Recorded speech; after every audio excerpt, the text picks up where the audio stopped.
Looking effectively ahead and to the sides is important for safe driving, but there's one other area where you need to look on a regular basis, and that's to the rear.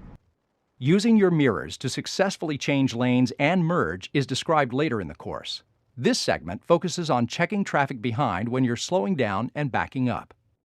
When you're slowing down, of course you're concerned about what's up ahead, but you also need to be aware of what's behind you.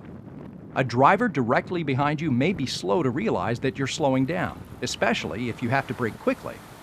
It's especially important to check behind if you plan to slow down or stop at a place where other drivers wouldn't expect it. And it can't hurt to tap the brake pedal a couple of times before you actually apply the brakes to slow down. This will help notify the driver behind that something is about to happen. Let's shift gears a little, into reverse to be exact. Backing up is not easy, and it's harder to see where you're going than when you're driving forward.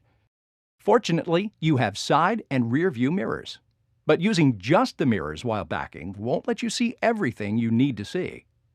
That's why you need to look over your right shoulder and out the back window. This move helps you see even more of what's going on back there. A lot of backing up these days happens in parking lots, particularly in shopping centers where there's lots of pedestrian traffic. Sometimes it's not possible to pull through one spot in order to park in the next one. That means you'll have to back out of the spot. What makes it tricky is that your view of the travel lanes may be blocked by other cars.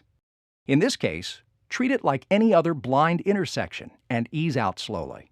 That way, if another car is driving by, you won't be fully in its way. What's the best move here? If you were looking behind, you'd have seen not only the vehicle directly behind you, but the vehicle just off your left rear corner as well.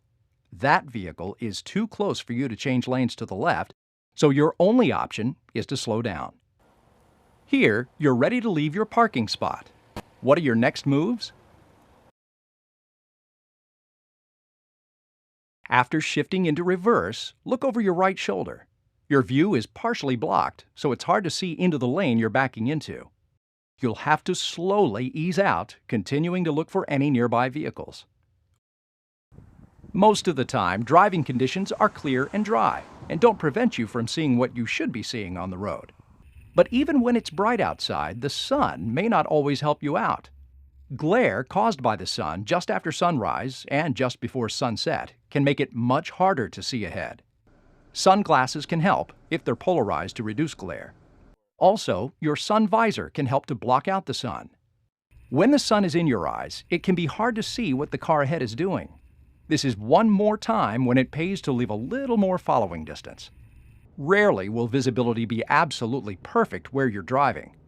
If you know this and make the proper adjustments, you can minimize any additional risk that comes with less than optimal visual conditions. Being a good driver means being good with your eyes. You can't avoid what you fail to see. But if you're not actively searching for potential risky situations, even 20/20 vision won't help you.